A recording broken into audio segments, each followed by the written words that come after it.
नमस्कार, मैं हूं आपका कंप्यूटर गुरु मयंक शुक्ला। उम्मीद करता हूं आप सब लोग अच्छे होंगे। तो चलिए हमारे नए टॉपिक की तरफ बढ़ते हैं जिसका नाम है सी यूनियन। आज के टॉपिक से पहले आपने स्ट्रक्चर को पढ़ लिया है। आपने स्ट्रक्चर पढ़ लिया है। स्ट्रक्चर के बाद ही यूनियन आता है। बहुत कुछ स्ट्रक्चर से मिलता जुलता है। अगर स्ट्रक्चर आपको आता है तो इसे समझने में बहुत आसानी होगी। नहीं आता है तो भी घबराइएगा मत, हम बैठे हैं, हम आपको समझाएंगे। चलिए आगे बढ़ते हैं। सबसे पहली बात, यूनियन है क्या? यूनियन एक यूजर डिफाइंड डेटा टाइप है। यूजर डिफाइंड डेटा टाइप है मतलब एक ऐसी डेटा टाइप जो आप बना रहे हैं। जैसे इंट एक डेटा टाइप है, फ्लोट एक डेटा टाइप है, जिनको कौन बना के गया है? डेनिस रिची हमारे लिए बना के गए हैं। ऐसे ही हम अपने प्रोग्राम के लिए एक डेटा टाइप बना रहे हैं। जिस डेटा टाइप का नाम क्या है, किसकी मदद से बना रहे हैं? उसे यूनियन की मदद से बना रहे हैं। कैसे बनाएंगे, क्या करेंगे, वो सब बातें बात की है, मैं आपको समझा दूंगा। बट यहां पर हम एक यूजर डिफाइंड डेटा टाइप बना रहे हैं। एक ऐसी डेटा टाइप को जन्म दे रहे हैं जो सिर्फ और सिर्फ आपके प्रोग्राम में काम में आएगी। आपके पर्टिकुलर प्रोग्राम में काम में आएगी। अगली बात क्या है? It is a collection of variables of different data types. मतलब इसके अंदर अलग अलग तरीके के वेरिएबल्स का कलेक्शन रहता है। इसके अंदर अलग अलग तरीके के वेरिएबल्स का कलेक्शन रहता है जो, ये बहुत इंपॉर्टेंट है, सेम मेमोरी एलोकेशन शेयर करते हैं। मतलब कॉन्सेप्ट समझ लेते हैं। आपने जब स्ट्रक्चर बनाया था वो कैसे बनता था? स्ट्रक्ट पर्सन, इसके अंदर दो बातें, इंट एज कैर नेम।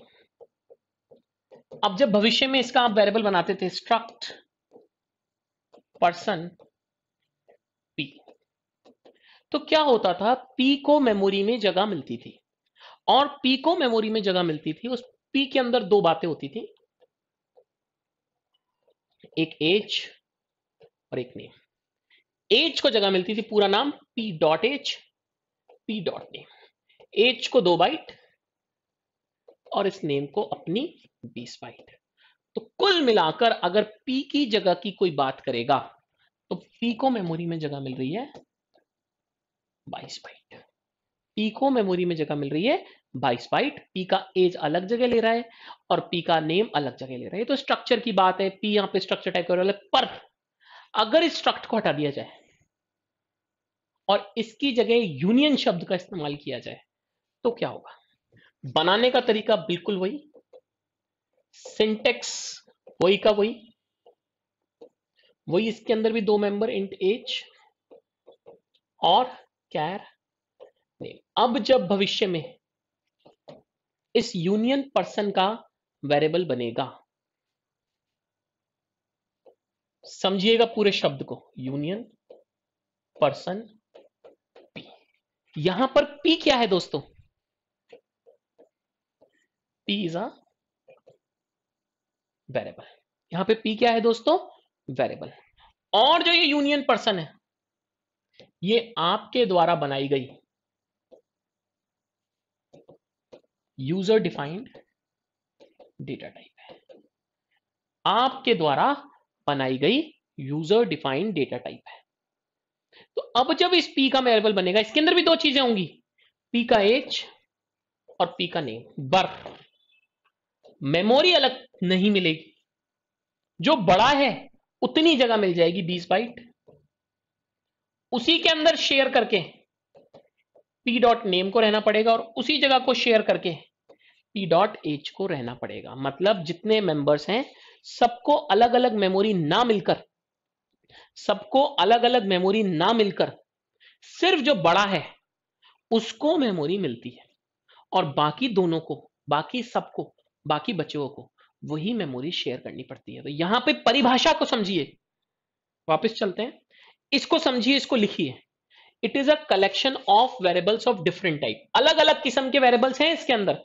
एक एज था जो कि इंटीजर था और एक आपका नेम है जो स्ट्रिंग है। तो अलग अलग किस्म के हैं, वो बात सही है, पर उनको सेम मेमोरी के अंदर शेयर करना पड़ता है।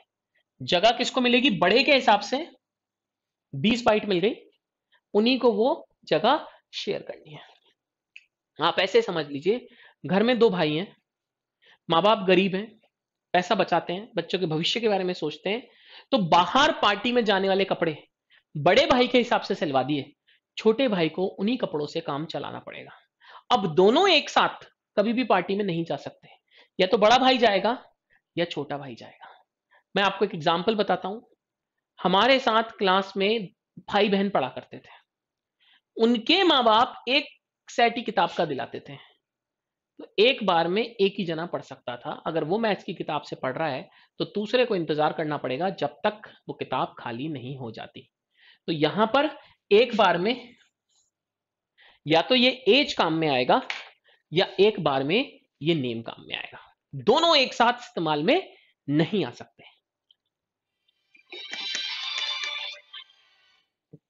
दोनों एक साथ में इस्तेमाल में नहीं आ सकते। अगली बात, एक और परिभाषा देखिए जो पहले हमने पढ़ी। ये क्या कह रही है ये परिभाषा? यूनियन क्या है? यूनियन एक यूजर डिफाइंड डेटा टाइप बनाने का तरीका है। मतलब आपकी खुद की पर्सनल डेटा टाइप का जन्म देने का यूनियन एक तरीका है। आपने क्या करा? यूनियन पर्सन नाम से एक डेटा टाइप बना ली।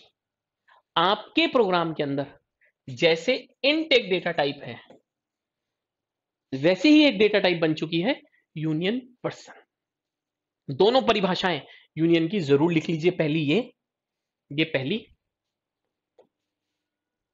और ये दूसरी, दोनों को जरूर लिख लें जिससे आपको आराम से समझ में आ जाए। किसी भी चीज की डेफिनेशन, परिभाषा आना बहुत जरूरी है। ये स्ट्रक्चर का एग्जांपल है और ये यहां पे यूनियन का एग्जांपल है।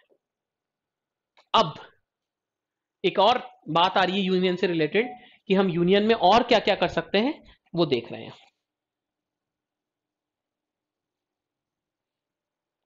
We can define a union with many members.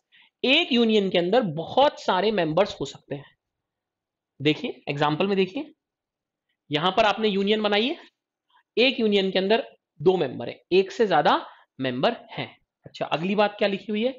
But किसी गिवन टाइम पर एक ही मेंबर वैल्यू कंटेन कर सकता है या काम में आ सकता है। वही बात, 2 भाई हैं, बाहर पार्टी में पहनने वाले कपड़े एक ही के पास हैं, बड़े वाले भाई के हिसाब से सिले हुए हैं, तो दोनों भाइयों में से कोई एक भाई एक बार में इस्तेमाल हो सकता है या वैल्यू कंटेन कर सकता है। वो कपड़े पहनकर बाहर पार्टी में घूमने जा सकता है, दूसरे भाई को घर पर ही रहना पड़ेगा।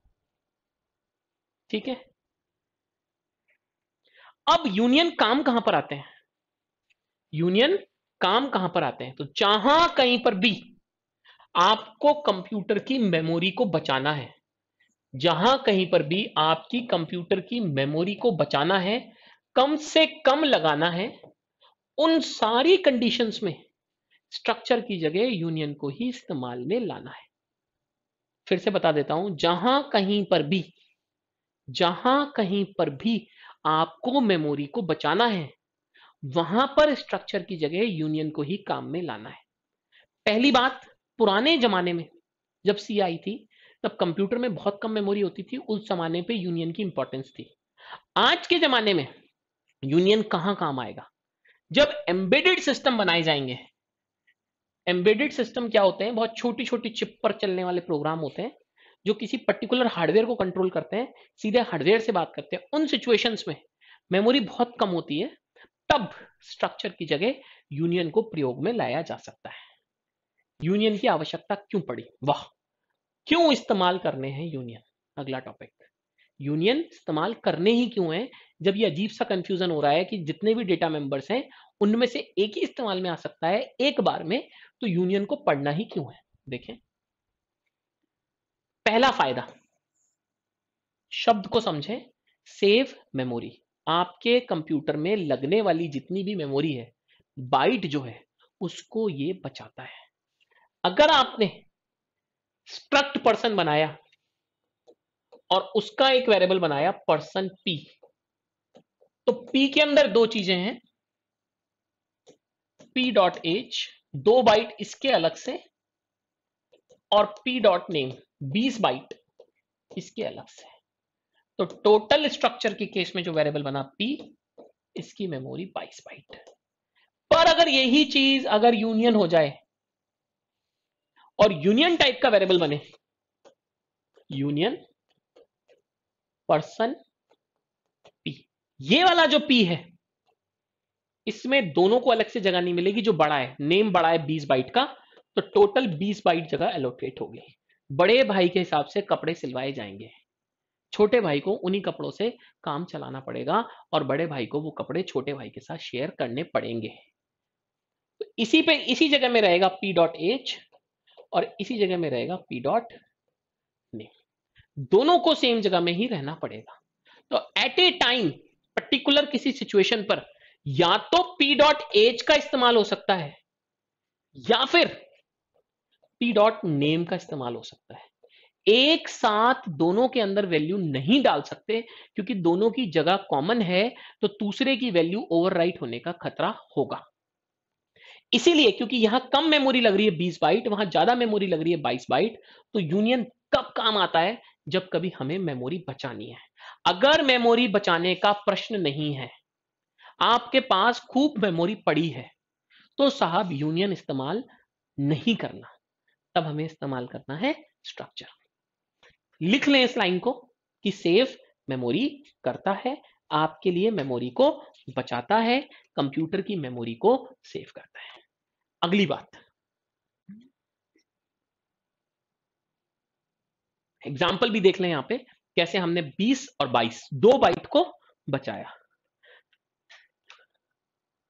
अगली बात, ये कहां पर काम आता है बेसिकली, जहां पे मेमोरी बहुत वैल्यूएबल है, मेमोरी बहुत कम है या मेमोरी बहुत महंगी है, या मेमोरी बचाना ही हमारा मकसद है।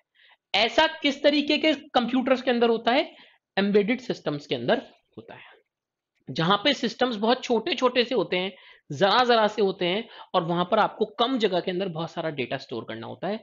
ऐसी जगह पर हमें स्ट्रक्चर की जगह यूनियन इस्तेमाल करना होता है। ठीक है, अब स्ट्रक्चर और यूनियन में डिफरेंस, काफी सारे डिफरेंस तो आप ऑलरेडी समझ गए होंगे। स्ट्रक्चर वर्सेस यूनियन, ये क्या फर्क है, थोड़ा सा फर्क है इनके सिंटेक्स में। पहली बात तो, स्ट्रक्ट से हम जब कभी भी बनाते हैं तो सबको इनफ मेमोरी मिलती है। देखिए डेफिनेशन है इसकी, इनफ स्पेस मिलता है सारे मेंबर्स को, स्पेस की कोई कमी नहीं रहती। कैसे, अभी पीछे हमने एग्जांपल देखा,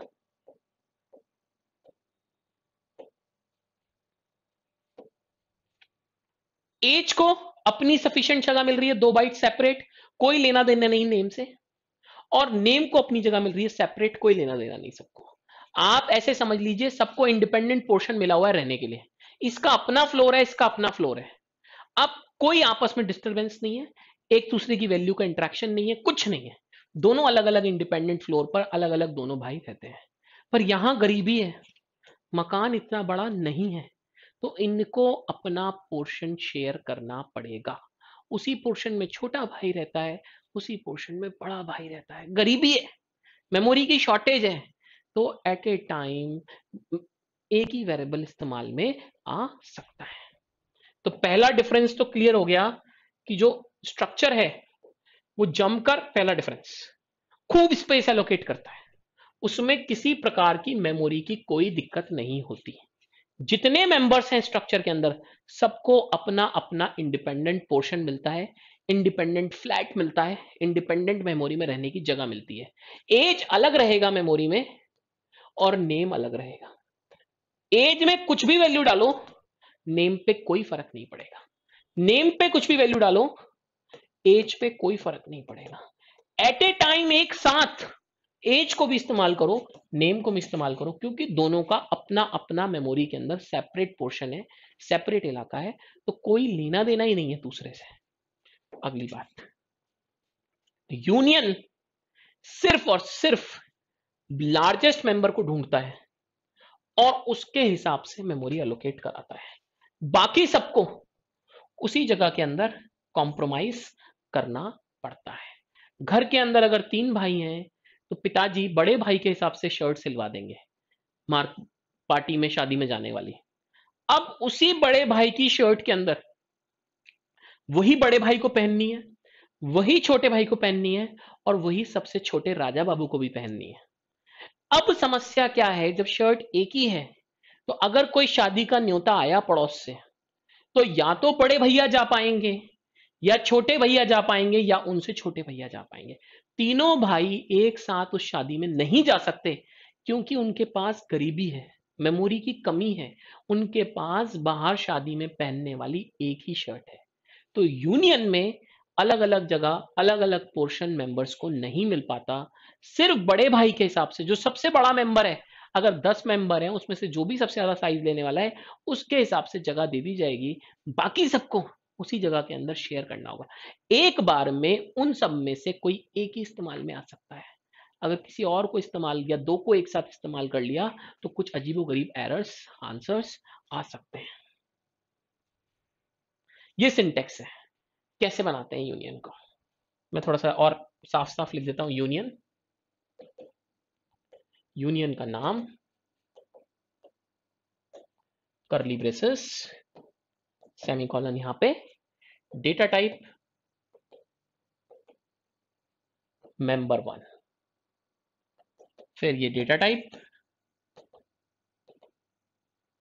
मेंबर 2। ऐसे कर कर खूब सारे मेंबर्स बनाए जाते हैं। अगली बात, एग्जाम्पल ले लेते हैं। आपने यूनियन बनाया, यूनियन पर्सन, इसके अंदर इंट एज कैर नेम फ्लोट सैलरी। अब ये स्ट्रक्चर है, इसलिए सिर्फ और सिर्फ जब इसका वेरिएबल बनेगा तो बड़े भाई के हिसाब से मेमोरी मिलेगी। तो अगर इसका वेरिएबल बना ये p, जो कि इस स्ट्रक्चर इस यूनियन टाइप का वेरिएबल है, इस p को टोटल 20 बाइट मिलेगी क्योंकि सबसे बड़ा कौन है, नेम, तो उसके हिसाब से जगह मिल जाएगी। सबको इसी नेम के इसी जगह में कॉम्प्रोमाइज करना पड़ेगा, जैसे एज भी यही रहेगा, नेम भी यही रहेगा और आपका सैलरी भी यही रहेगा। तीनों इसी जगह को शेयर करेंगे तो एट ए टाइम पर तीनों में से कोई एक ही काम में आ सकता है, बाकी दो को एक साथ इस्तेमाल नहीं कर सकते।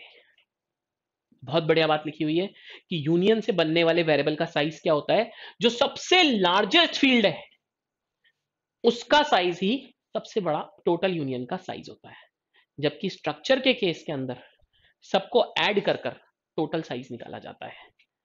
क्योंकि ये यूनियन है इसलिए इसका साइज 20 है। अगर ये स्ट्रक्चर होता तो सबको अलग अलग जगह मिलती, 2 बाइट,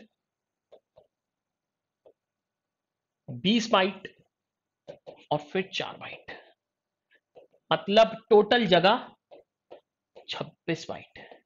हर किसी का इंडिपेंडेंट पोर्शन होता, यहां रहता p डॉट एच, यहां रहता p डॉट नेम, यहां रहता p डॉट सैलरी।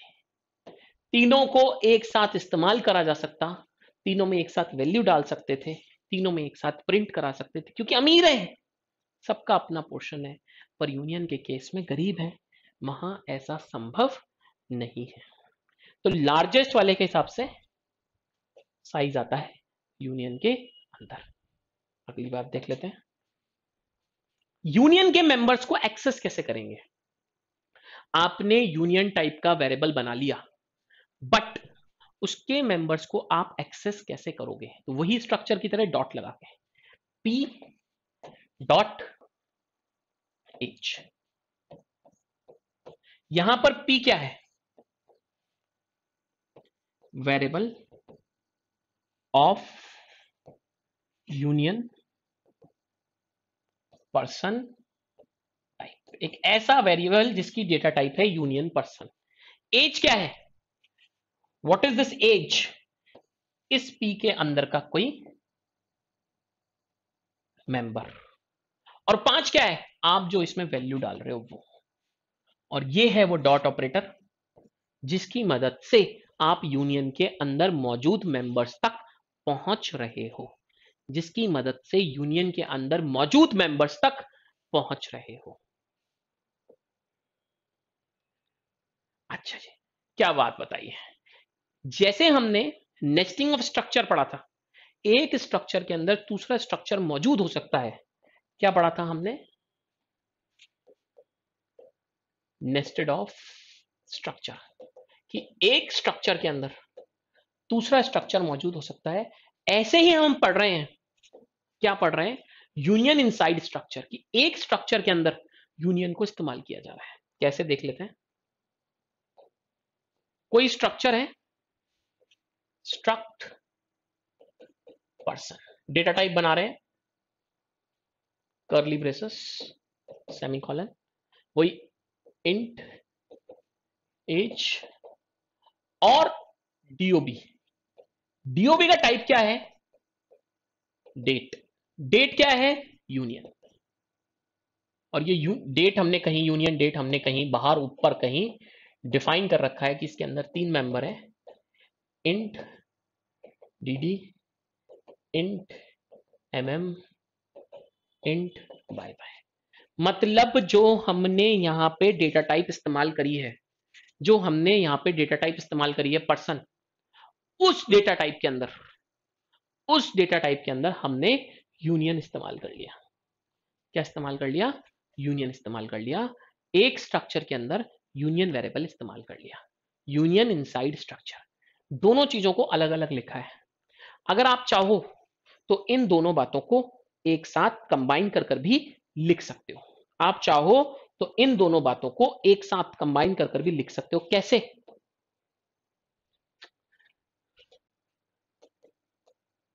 जो वो कोड है जो हमने अलग से लिखा था उसे उठाकर इसके अंदर ही ले आएंगे।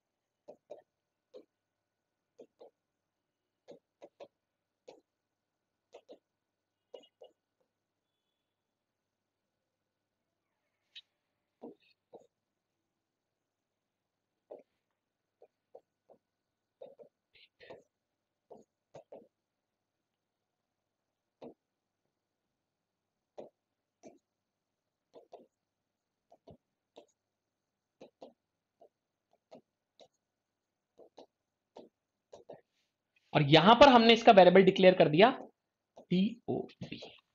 वही कोड है जो पहले अलग अलग दूर दूर दुनिया में लिखा हुआ था, आसान था, उसी कोड को एक साथ लिखकर मुश्किल सा बना दिया। ठीक है, अब आप पे डिपेंड करता है आप ऐसे लिखना पसंद करते हो या वैसे लिखना पसंद करते हो। मैं तो ऐसे लिखना पसंद नहीं करता क्योंकि एक ही जगह कॉम्प्लेक्स हो गया, समझने में मुश्किल हो गया। मैं तो इसी कोड को ऐसे लिखना पसंद करता हूं। टॉपिक क्या है, कर क्या रहे हैं हम, एक स्ट्रक्चर के अंदर यूनियन बना रहे हैं, यूनियन इनसाइड स्ट्रक्चर, किसी स्ट्रक्चर के अंदर यूनियन है। उल्टा भी हो सकता है, स्ट्रक्चर के अंदर यूनियन हो, ठीक है, यूनियन के अंदर यूनियन हो, स्ट्रक्चर के अंदर स्ट्रक्चर हो। एक तरीके से आप नेस्टेड सिस्टम कर रहे हो, एक के अंदर दूसरा। एक बहुत अच्छी सी टेबल बना रखी है यहाँ पे, जितने भी डिफरेंसेस अब तक पढ़े सबको एक साथ लिया है कि स्ट्रक्चर और यूनियन में क्या डिफरेंस है। सारे मेंबर्स को सेपरेटली मेमोरी मिलती है अलग अलग, इसमें कॉमन मेमोरी होती है और बड़े के हिसाब से मिलती है, बाकी सबको शेयर करनी पड़ती है। ज्यादा मेमोरी खर्च होती है, हाई मेमोरी, सबको अलग अलग मिल रही है ना। यहां लो मेमोरी खर्च होती है, सबको अलग अलग। हम सारे मेंबर्स को एक साथ एक्सेस कर सकते हैं, हम सारे मेंबर्स को एक साथ एक्सेस, यहां पर क्योंकि वो शेयर कर रहे हैं तो एक बार में एक ही मेंबर चलता है, एक बार में एक ही मेंबर चलता है। इसको बनाते वक्त सिंटेक्स है स्ट्रक्ट कीवर्ड का, इसको बनाते वक्त सिंटेक्स है यूनियन का। ये एक एग्जांपल दे रखा है नीचे। इस वाले केस के अंदर सबको अलग अलग जगह मिल रही है, तो टोटल जगह मिली 16 बाइट। इस वाले केस के अंदर सबको अलग अलग जगह नहीं मिलेगी, सिर्फ जो सबसे बड़ा है उसके हिसाब से जगह मिलेगी, और सबसे बड़ा जो भी है उसके हिसाब से जगह दे दी जाएगी। डबल डेटा टाइप सबसे बड़ा है, 8 बाइट की जगह मिल जाएगी। ठीक है, सबसे बड़ा डबल है, 8 बाइट की जगह मिल जाएगी, जबकि यहां 16 बाइट की जगह मिली। अगर ऐसे देखो कि मेमोरी बचानी है तो यूनियन अच्छा है, और ऐसे देखो कि सब लोग एक साथ इस्तेमाल हो सके, आराम से काम चले, किसी प्रकार की एरर फेरर नहीं आए, तो स्ट्रक्चर अच्छा है। आपकी कहां कैसी रिक्वायरमेंट है उस हिसाब से आप यूज करोगे। 90% से भी ज्यादा बार तो स्ट्रक्चर ही यूज होगा, कभी कभी यूनियन यूज होगा, पर एमसीक्यू यूनियन में अच्छे बनेंगे, क्योंकि थोड़ा सा कॉम्प्लेक्स है ना, इसलिए। चलो जी, कुछ यूनियन हमारे पास कुछ एमसीक्यू भी आ गए, डिस्कस कर लेते हैं हैंड टू हैंड। तुरंत हमारी कमांड आ जाएगी कि कैसे हम प्रैक्टिकली इस चीज को पूछ सकते हैं। अच्छा, बहुत जरूरी है यहाँ पे, अगर आप मेरे साथ लाइव जुड़े हुए हैं यूट्यूब पर, तो कमेंट बॉक्स के अंदर जरूर लिखें, क्योंकि आपसे किया गया एक कमेंट मुझे एनकरेज करता है नई वीडियोस बनाने के लिए। हमारी ब्रोसेस एजुकेशन चैनल को सब्सक्राइब करें, बहुत ही ज्यादा जरूरी, क्योंकि लगातार हम कंप्यूटर शिक्षा के लिए वीडियोस बना रहे हैं, और बहुत जल्दी हमारी पूरी सीरीज आ जाएगी। अब कुछ यूट्यूब पर आएगी, कुछ एंड्रॉइड पर आएगी। चलते हैं। पहली बात, union different from structure in following way. All members can use at a time. नहीं साहब, ऐसा तो नहीं होता यूनियन में। Only one member can be use at a time. अच्छा, union can not have more members. ये भी गलत बात है, हो सकते हैं। Union initialize all members as structure. मुझे तो बी ऑप्शन ज्यादा बेटर लग रहा है। बी ऑप्शन, बी ऑप्शन ही करेक्ट आंसर है। क्या लिखा हुआ है? एट ए टाइम, क्योंकि शेयर मेमोरी एलोकेशन है। तीनों भाइयों के पास एक ही बड़ी शर्ट है, तो तीनों में से कोई एक ही शादी में जा सकता है, तीनों नहीं जा सकते। आज की जनरेशन के पास बहुत पैसा है उड़ाने के लिए, पर यही बात अगर आप अपने फादर की जनरेशन या अपने दादाजी की जनरेशन में बात करेंगे, तो लोग पूरी पूरी जिंदगी या पूरे पूरे 5-5 साल तक एक जोड़ी कपड़े में निकाल देते थे समय। आजकल तो हम पता नहीं कितनी ड्रेसेस ले लेते हैं। तो ये बात चल रही है उसी जमाने की, जब कंप्यूटर में मेमोरी कम हुआ करती थी, आज से 50-55 साल पहले। तो उस वक्त के हिसाब से भैया संभल के चलना है, और जगह को बचाना है, यूनियन का काम बनाना है। अगला क्वेश्चन, आपको एक यूनियन बना के दी है और आपसे पूछा है कि इसका साइज क्या होगा। डेमो है, जब कभी भी इसका वेरिएबल बनेगा तो इसको कितनी जगह मिलेगी। 4 बाइट तो फ्लोट के हैं, 4 बाइट इंट के हैं, 10 बाइट इसके हैं। तो साहब इसमें तो क्या है, मैंने बताया ना, बड़े भाई के हिसाब से ही शर्ट सिलेगी, सबके लिए नहीं सिलवा सकते, बहुत गरीब है हम। बड़ा भाई यहां पर ये स्ट्रिंग है, साइज 10 है, तो इसकी जगह बनेगी 10 बाइट, सी ऑप्शन। बड़े भाई के हिसाब से शर्ट सिलवा देंगे, बाकी सबको उसी शर्ट से काम चलाना पड़ेगा। अगर ये स्ट्रक्चर होता, मेमोरी के मामले में पैसे वाला अमीर होता, तो साहब सबको अलग अलग जगह मिलती। 10 इसकी, इंटीजर के लिए 4 बाइट इसने बोला इसलिए मानेंगे, वरना 2 बाइट होता है बाय डिफॉल्ट पुराने कंपाइलर्स पे। 4, 10 प्लस 4, फ्लोट की भी 4, तो मिलती साहब 18 बाइट अगर स्ट्रक्चर होता तो। पर यूनियन है, बेचारा गरीब है, तो सिर्फ 10 मिलेगी। 8 बाइट बचा लिए गए। इन 8 बाइट को कब बचाया जाता है, ऐसी कब सिचुएशन है कि जो इन मात्र 8 बाइटों के लिए कहानी करी जाए। या तो आप किसी एम्बेडेड सिस्टम पे काम कर रहे हो, या फिर ये बात चल रही है पुराने जमाने की, जब मेमोरी बहुत इंपॉर्टेंट होती थी। अगले क्वेश्चन की तरफ पढ़ते हैं। Members of unions are accessed by. अगर यूनियन के मेंबर को एक्सेस करना है, उनके एक अंदर के मेंबर तक पहुंचना है, उसमें वैल्यू डालनी है या उनसे कोई वैल्यू निकालनी है, तो एक तो डॉट काम में आता है, और पॉइंटर के साथ एरो। बिल्कुल वही कॉन्सेप्ट है स्ट्रक्चर वाला, कि अगर नॉर्मली इस्तेमाल करोगे नॉर्मल वेरिएबल से, तो डॉट लगा के, और पॉइंटर है तो ये एरो लगा के। तो इसका ऑप्शन है बोथ ए और बी। अगर स्ट्रक्चर देखोगे तो स्ट्रक्चर में भी सेम कहानी है, बिल्कुल ऐसे ही होता है।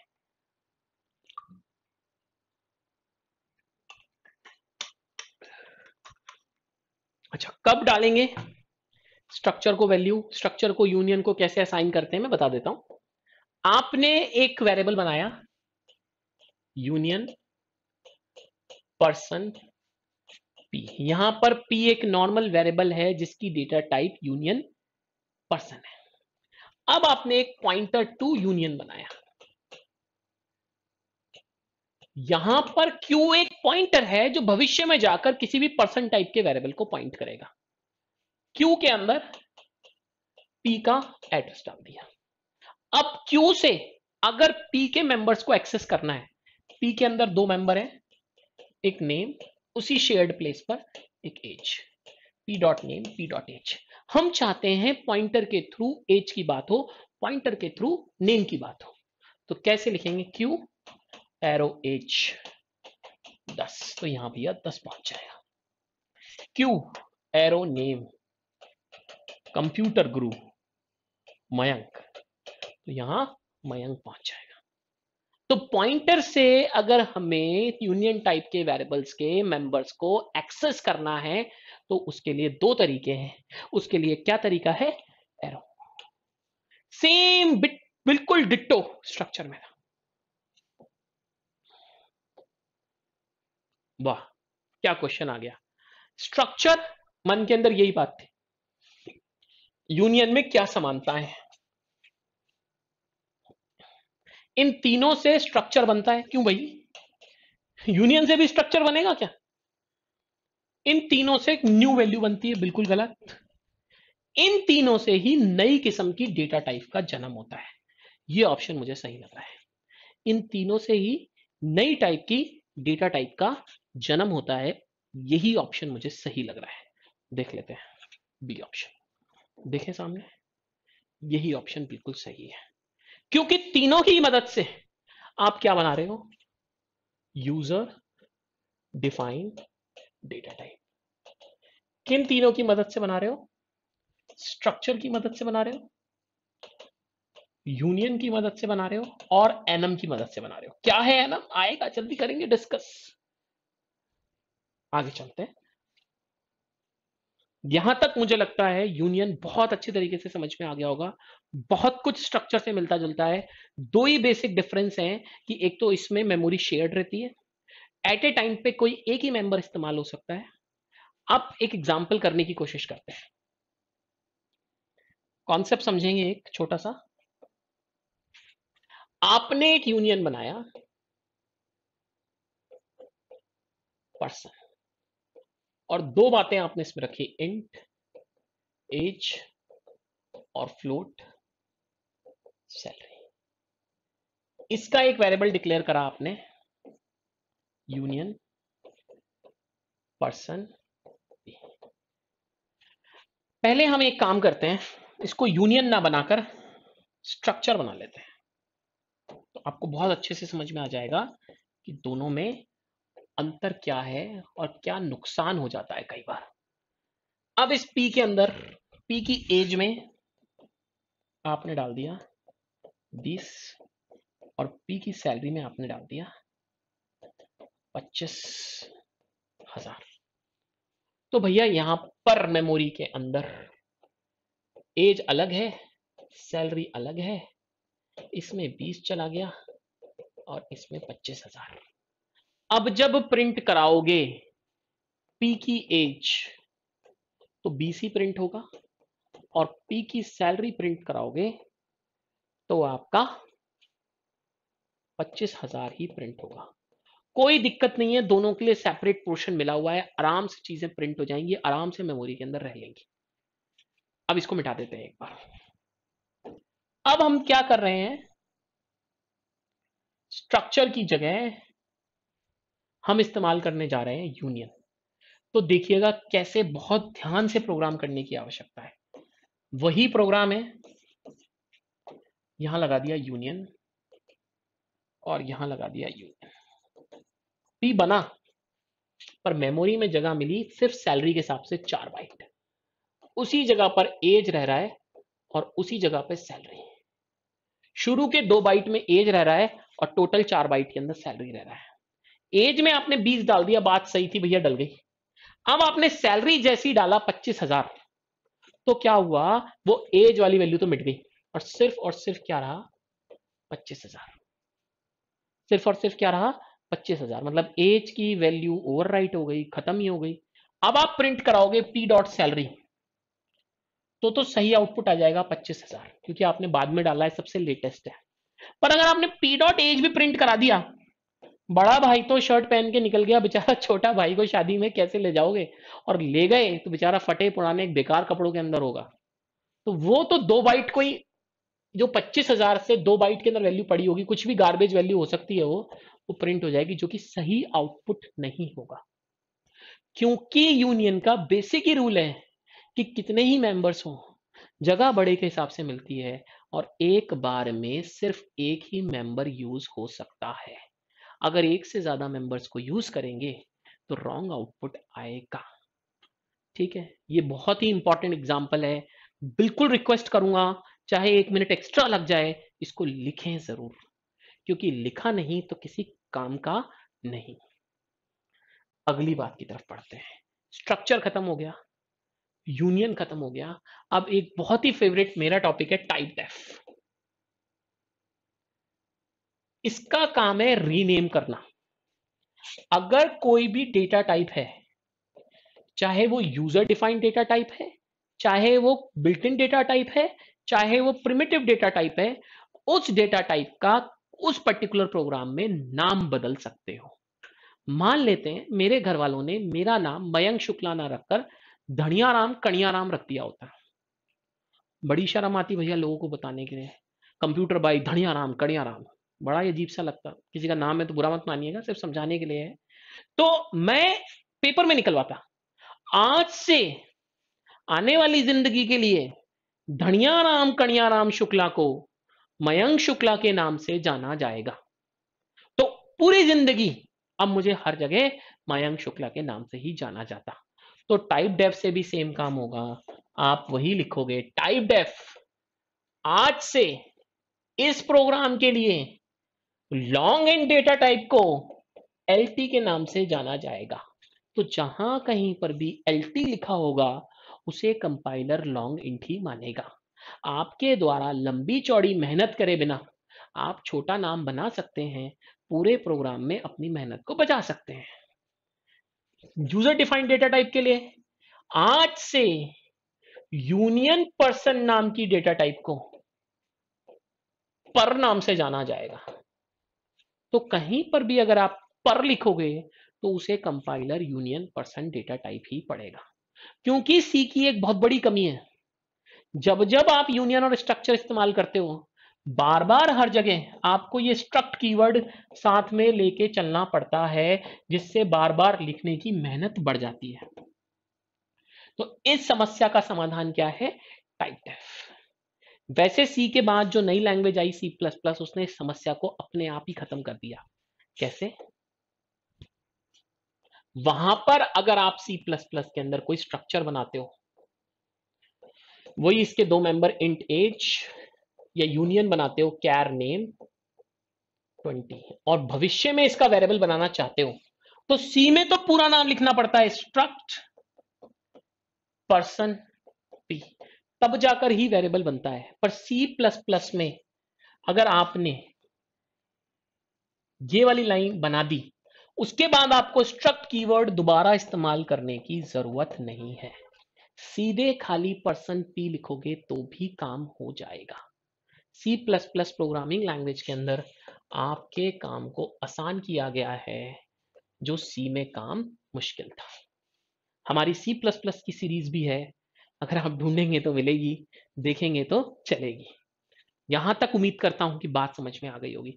फिर भी टाइप डेफ का इस्तेमाल कर बड़ी से बड़ी डेटा टाइप जिनके नाम अजीबो गरीब होते हैं, जैसे ये एक डेटा टाइप है लॉन्ग लॉन्ग इंट, आपने इसका नाम रख दिया एलटी।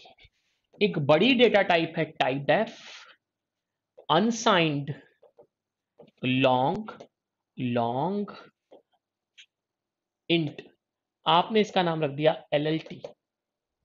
तो बड़े बड़े नामों को छोटा छोटा किया जा सकता है और प्रोग्राम के अंदर इस्तेमाल किया जा सकता है। जैसे कुछ लोगों के नाम बड़े होते हैं, विदेशों में जाते हैं तो नाम उनके शॉर्ट हो जाते हैं, है ना?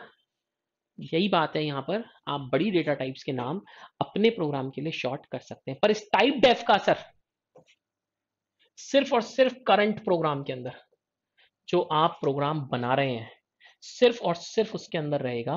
दूसरा प्रोग्राम जैसे ही चालू करेंगे फिर से वही पुराना नाम लंबा वाला आ जाएगा।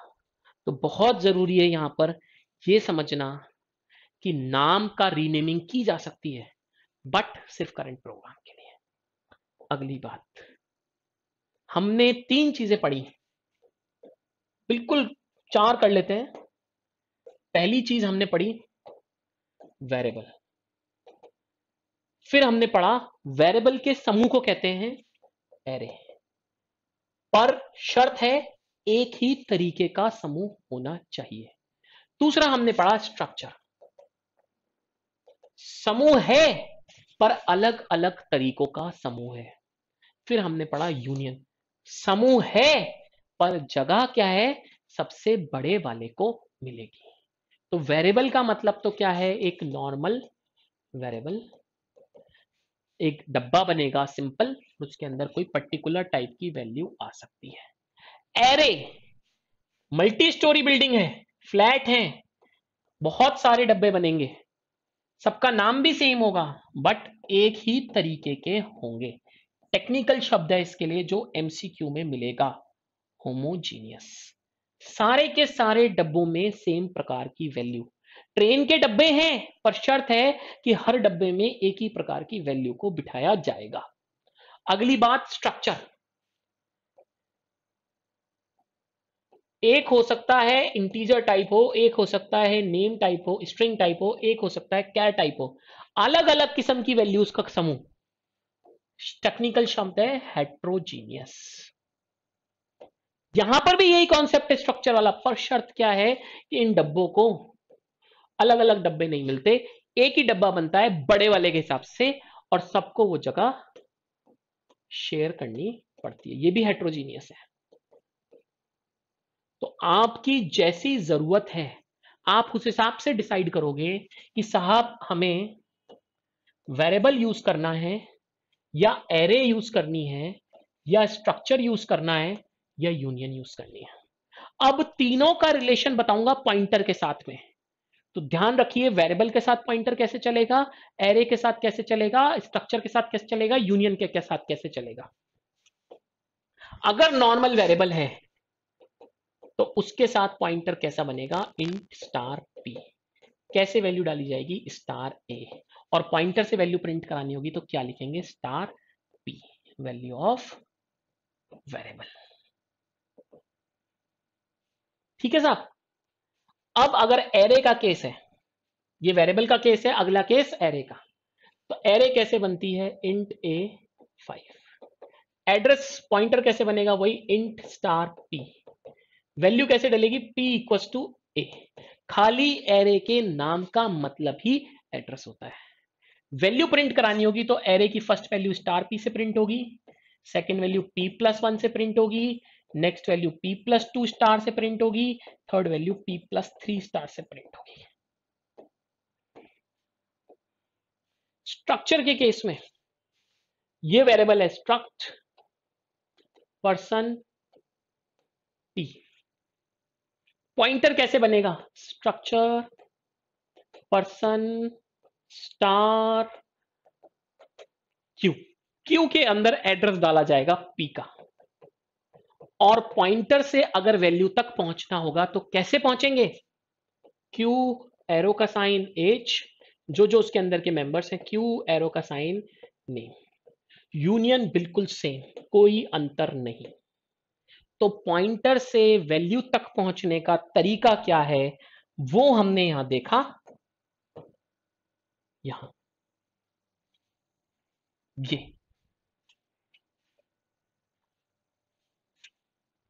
वेरिएबल के केस में तो नॉर्मल स्टार लगा के हो गया काम, पॉइंटर के केस में +1 +2 करना पड़ा, और स्ट्रक्चर और यूनियन के केस में ये एरो का साइन लगाना पड़ा।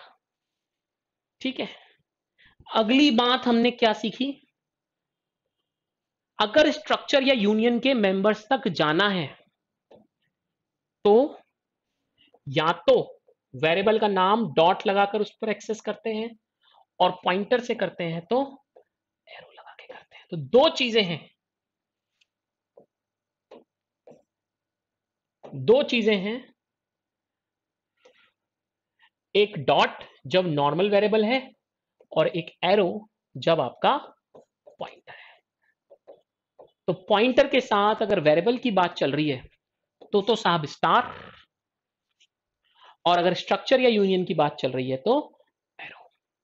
स्ट्रक्चर या यूनियन की बात चल रही है तो एरो। तो दोस्तों यहां पर एक शब्द में और पकड़ना चाहूंगा वापस से आखिर के अंदर, जिसका नाम है, बार बार इस्तेमाल किया गया है, यूजर डिफाइंड डेटा टाइप। मतलब एक ऐसी डेटा टाइप को जन्म देना जो आपने बनाई है उस प्रोग्राम के लिए, आपके द्वारा बनाई गई डेटा टाइप। जैसे इंट डेनिस रिची ने बनाई है, ऐसे आपके द्वारा बनाई गई डेटा टाइप किस किस की मदद से कर सकते हो? सी के अंदर स्ट्रक्चर की मदद से, यूनियन की मदद से, और एनएम की मदद से। सी प्लस प्लस में ये काम इन तीनों से तो हो ही सकता है। और चौथी एक चीज आ जाती है जो बाद में इन तीनों को ही फ्लॉप कर देगी और सबसे आगे निकल जाएगी, उसका नाम है क्लास। जावा के अंदर ये तीनों नहीं है, वहां सीधे क्लास है। इनकी मदद से यूजर डिफाइंड डेटा टाइप बनाई जा सकती है। ऐसी डेटा टाइप जिसको बनाने वाले, जिसके ऑपरेशंस बताने वाले, जिसके मेंबर्स बताने वाले, जिसके बारे में एबीसीडी का ज्ञान देने वाले आप लोग ही हैं। तो दोस्तों हमने जो पढ़ा आज वो पढ़ा यूनियन टॉपिक। बहुत ही बहुत शुक्रिया जुड़े रहने के लिए।